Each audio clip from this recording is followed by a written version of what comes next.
The evening Daniel brought me to his parents' house for the first time, I sat across the dinner table from his mother and smiled politely when she asked what I did for a living. I told her I was a nurse. It wasn't a lie exactly. I had been a nurse, once, a lifetime ago, before 12 years of surgical training and a chief position at one of the most prestigious private clinics in the state. But in that warm, yellow-lit dining room, with Barbara Hartwell's eyes moving slowly over my clothes and my hands and the way I held my fork, something made me hold back the full truth. Call it instinct. Call it the same quiet alertness that makes a surgeon pause before the first incision, reading the tissue for what it might conceal. I smiled and said, "Nurse," and Barbara nodded with an expression I can only describe as satisfied relief. That small moment of self-editing would take 2 years to fully unravel, and when it did, it would cost me nearly everything I had spent my life building. I didn't know at that dinner that Barbara Hartwell had already begun her calculations. I didn't know she had spent the week before our visit calling Daniel's friends, asking careful questions, assembling a profile of the woman her son was getting serious about. I didn't know that what she feared most was a daughter-in-law with more money, more authority, and more independence than she could control. I know all of that now, but in the beginning, I only knew the warmth of Daniel's hand on my knee under the table, and the smell of roasted chicken, and the way the candles threw soft shadows across a room that looked like it had been staged to feel like home. My name is Claire Ashford. I was 38 years old when this story began, and I had spent nearly every waking hour of my adult life inside operating rooms. I had finished my surgical residency at 30, moved into a specialist position in minimally invasive cardiac procedures at 32, and by 36 I had been appointed Chief of Surgery at Lakeview Surgical Center, a private clinic that handled complex referral cases from 4 surrounding counties. I had earned that title the hard way, through nights I don't fully remember and mornings I started before the sun, through the particular loneliness of being a woman in a field that still sometimes looked at me like I had wandered into the wrong building. I had a salary that made my accountant exhale slowly when we met each year. I had a small investment portfolio that my father, a retired high school math teacher, called genuinely alarming. I had a 2-bedroom apartment with a view of the river and a coffee machine that cost more than most people's first car. I had, in short, built exactly the life I intended to build. What I had not built, and what I had quietly begun to grieve in the months before I met Daniel, was anything resembling a home that included another person. Daniel Hartwell came into my life in the most ordinary way imaginable. He was referred to our clinic as an administrative consultant, brought in to audit our scheduling systems and patient flow protocols. He was not a doctor. He was not in medicine at all. He ran a small but genuinely successful project management consultancy, and he had been recommended to us by our board chair after he'd overhauled the intake system at a regional hospital in the next state. He was 41, quietly funny, unhurried in a way that I found almost disorienting after years spent surrounded by people who moved as though the building were on fire. He had brown eyes that paid attention. He had the habit of listening to a full sentence before formulating a response, which in my world was so rare it felt almost reckless. We had lunch together 3 times before either of us acknowledged it had become a pattern. And by the 4th time, he asked if I would like to have dinner somewhere that wasn't the hospital cafeteria. I said yes before he finished the sentence. For 14 months, we were quietly, steadily happy. I say quietly because neither of us was the type for grand gestures or performed romance. We were 2 people who had both arrived at middle age with complicated careers and a certain wariness about what love could actually sustain. What we had instead was consistency. He cooked on Sundays. I handled the finances when we traveled because I was faster and more organized. We disagreed about films and agreed about almost everything else. He met my father, who approved of him immediately, and told me afterward with characteristic bluntness that Daniel seemed like a man who had outgrown the need to prove himself. I took this as high praise. I was in love. I was, for the first time in a long time, not lonely. I had mentioned, in passing, during our first months together, that I worked in surgery. I had not lied. I had simply used the language of a person who works alongside surgeons. We did a procedure this week that the surgical team was stretched thin, rather than the language of the person who led them. Daniel knew I was a medical professional. He knew I had an advanced degree. He knew I worked long hours and carried significant responsibility. What he did not know, until much later, was the precise weight of that responsibility, or the precise number of zeros attached to my compensation. He didn't ask in a way that required a full accounting, and I didn't volunteer it. I told myself this was modesty. It was, at least partly, caution, the residue of an earlier relationship with a man who had begun to resent my career approximately 8 months in, and ended things with a speech about how he'd always imagined a partner who was more present. I was not interested in auditioning my ambition again. So I kept the full picture slightly soft around the edges. When Daniel proposed, in December of that year, on the small balcony of our favorite restaurant with the river black and silver below us, I said yes. I meant it completely. I wore the ring, a simple oval sapphire that he had chosen himself without consulting anyone, for 3 days before I told a single colleague. I was happy in a way that felt fragile and enormous at the same time. The way you feel standing at the edge of something you've wanted for so long that you've almost forgotten how to want it. It was 2 weeks after the engagement that he arranged the dinner at his parents' house. I knew, in the abstract, that Barbara Hartwell was a lot. Daniel had used that phrase several times with a kind of affectionate, slightly tired shrug. She was a retired office manager who had spent 30 years as the organizational spine of a mid-size insurance firm and had redirected all of that administrative energy into managing her family with the same efficiency. She called Daniel every Sunday at 11. She had opinions about his diet, his apartment, his friendships, and apparently his romantic choices. He mentioned, carefully, that his previous long-term girlfriend had not gotten along with his mother, and that this had created some tension. I filed this information without fully examining it. I was a surgeon. I had learned to categorize risk and move forward.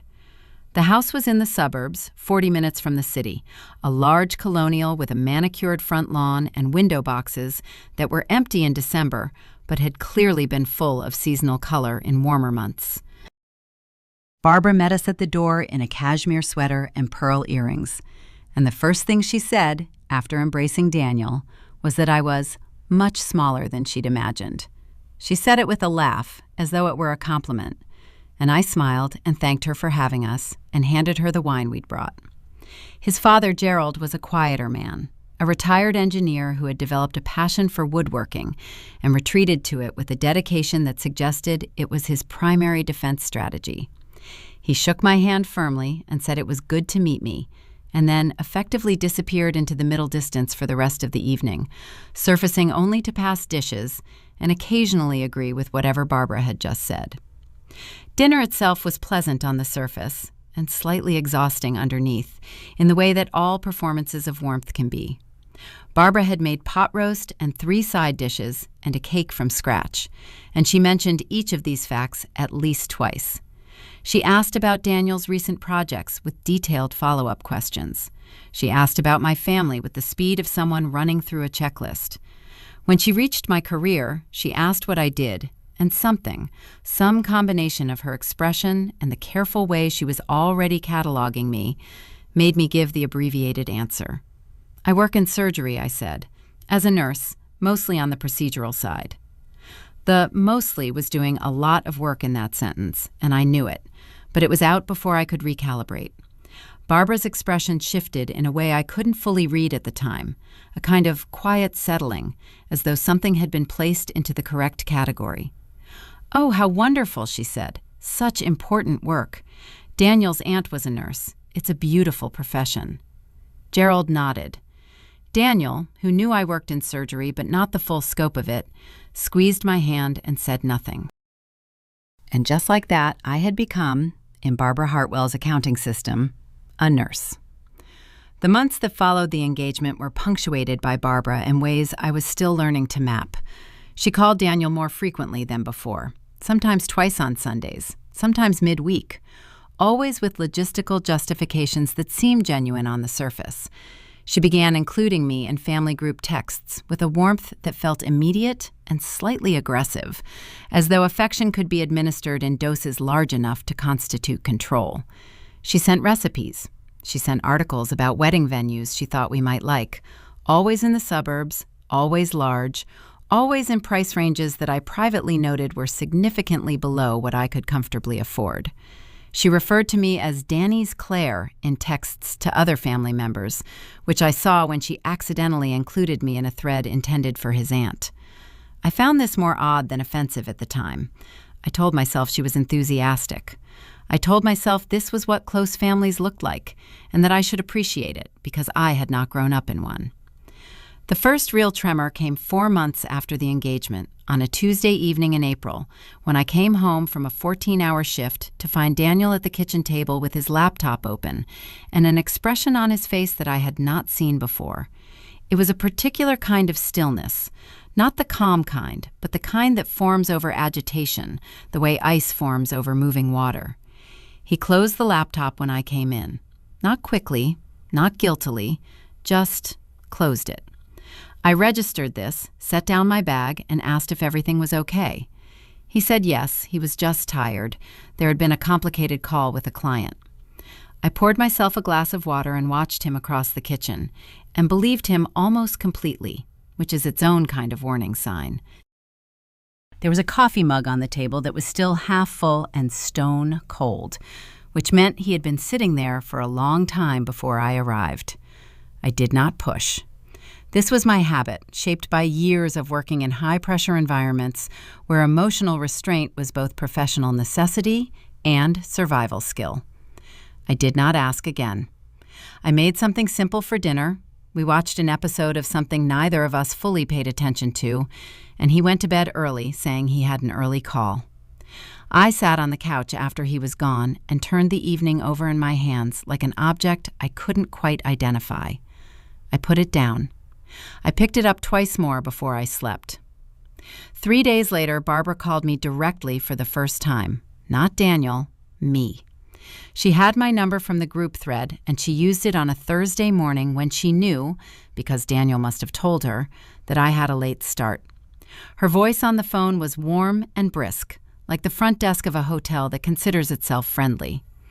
She said she had been thinking about the wedding, about venues and timing, and she wondered if we might have coffee sometime that week, just the two of us, woman to woman, to get to know each other a little better before the madness of planning began.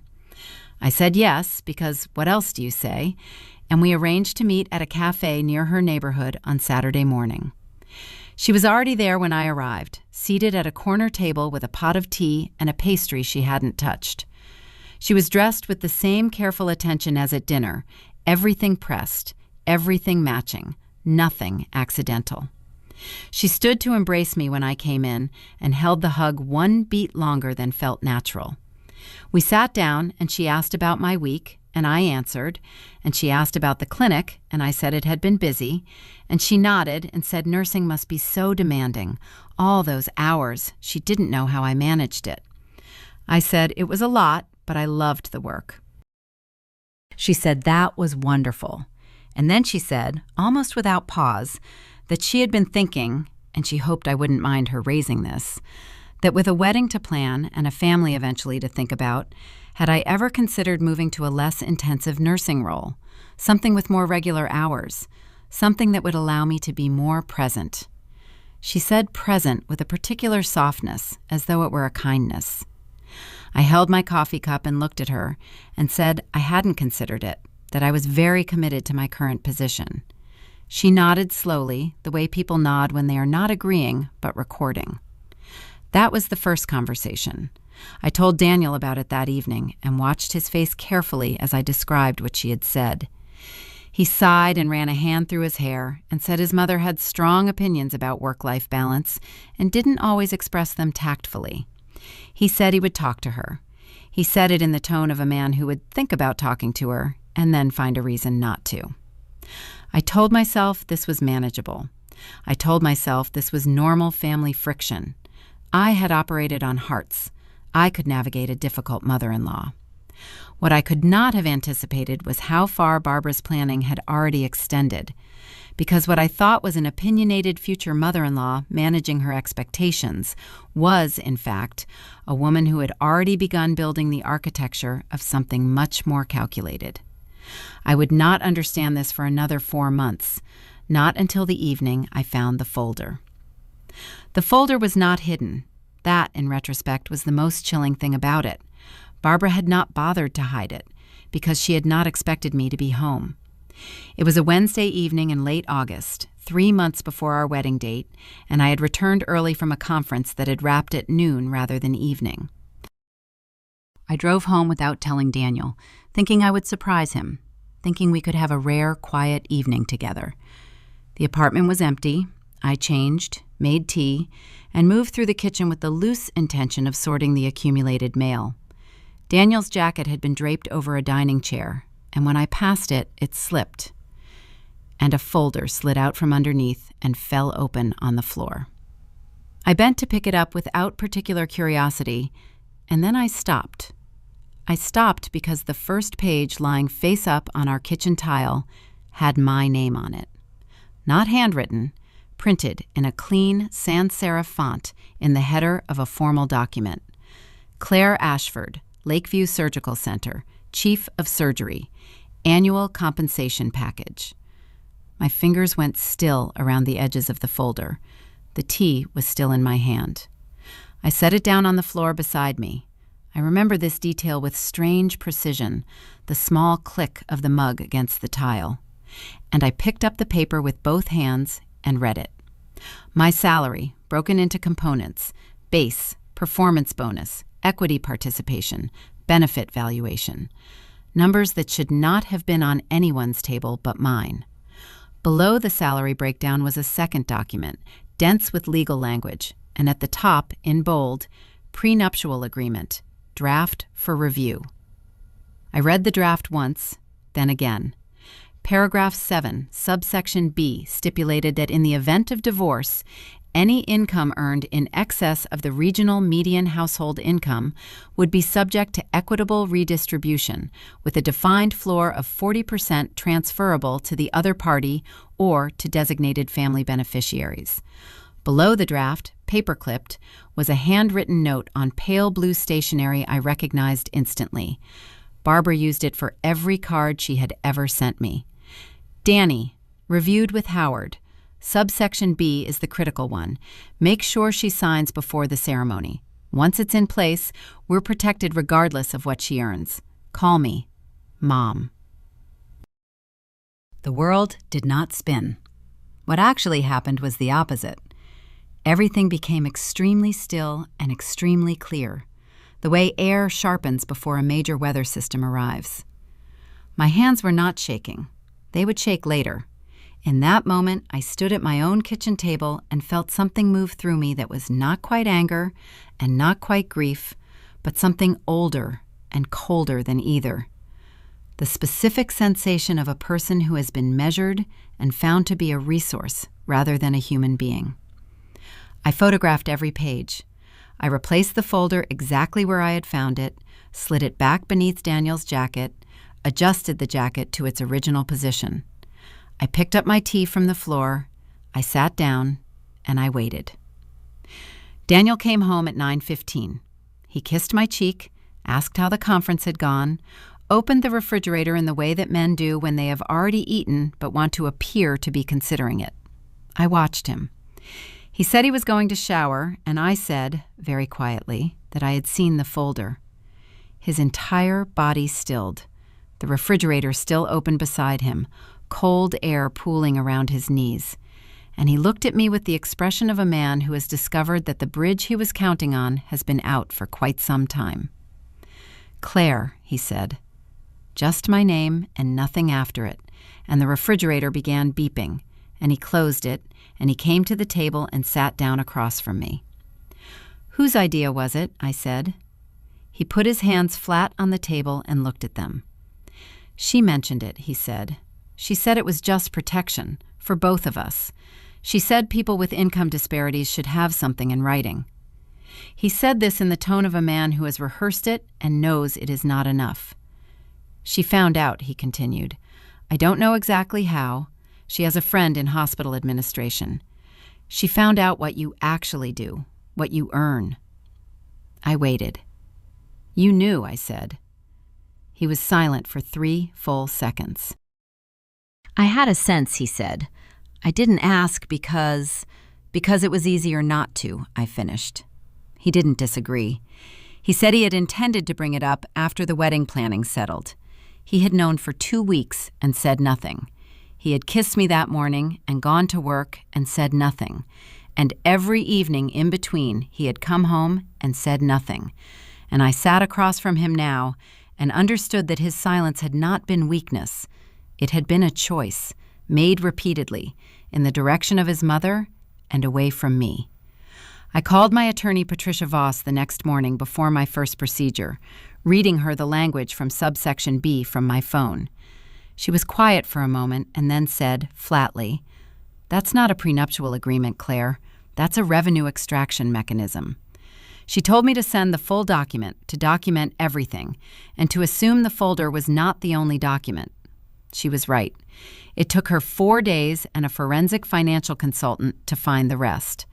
Barbara had been planning since January, 2 full months before the dinner where I told her I was a nurse, which meant the strategic assessment had been running underneath every recipe, every coffee, every warm embrace at the door.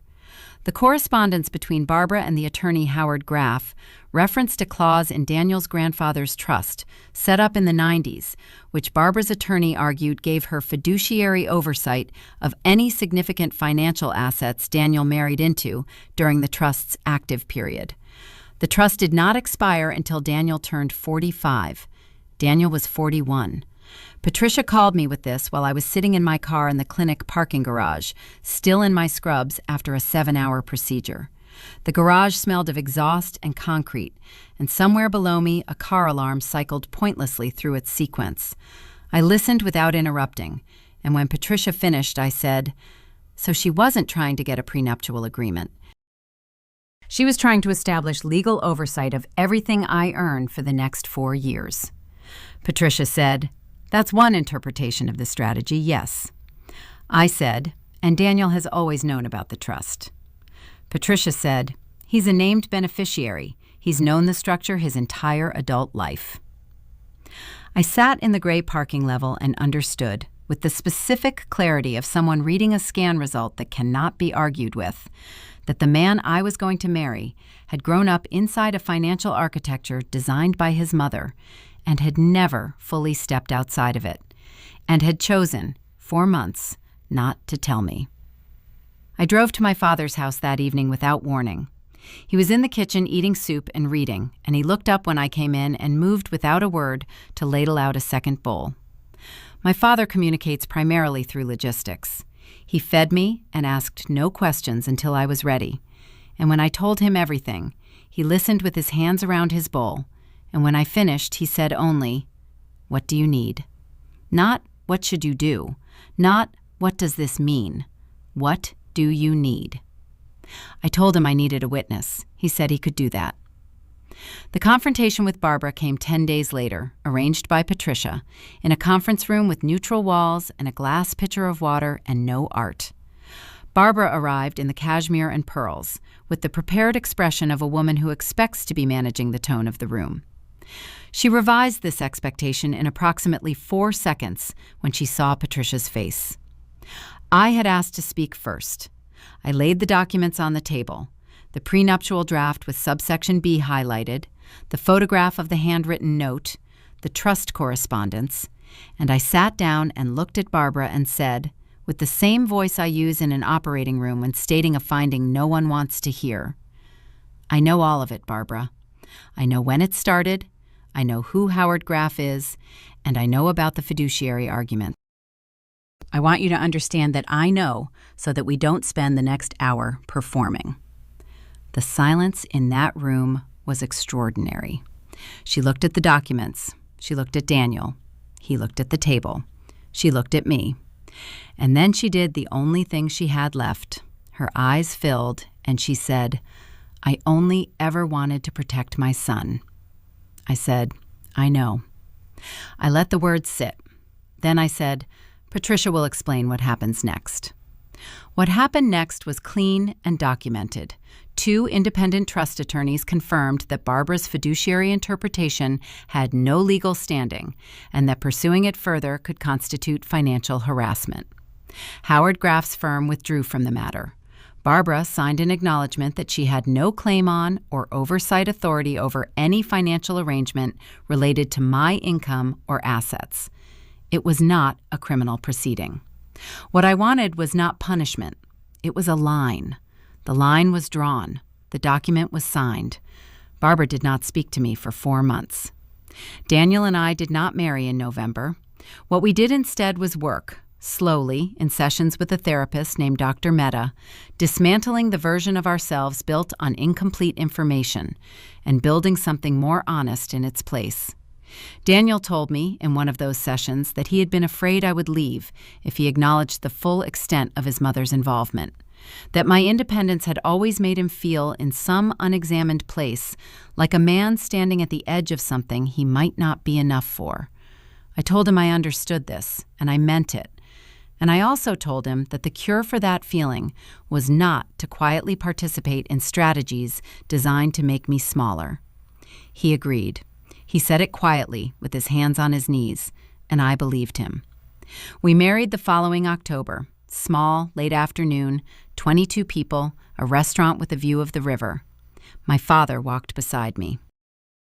Gerald, who had spent the preceding year in his woodworking shop and emerged only to tell Daniel privately that Barbara had gone too far, shook my hand at the reception and said he was glad I was in the family. It was the most he had ever said to me. Barbara sat in the 3rd row and wore blue. When I looked at her across the reception room later, she raised her glass. I raised mine. We have reached, if not warmth, then a functional truce, held together by the mutual understanding that I know what I know, and she knows that I know it. I still drink my coffee in the morning at the table where I found the folder. The folder is gone. The table is the same. Some mornings I sit there and think about the woman who told the dinner table she was a nurse out of some instinct for self-protection that turned out to be both right and wrong in ways she couldn't have mapped at the time. She was right that something in that room needed protecting. She was wrong about what needed protecting. Not the title, not the salary. What needed protecting was the right to be known fully, to be loved in complete information, rather than in the careful, edited version she offered up like something fragile. I am not fragile. I never was. I only forgot, for a little while, that I didn't have to pretend to be.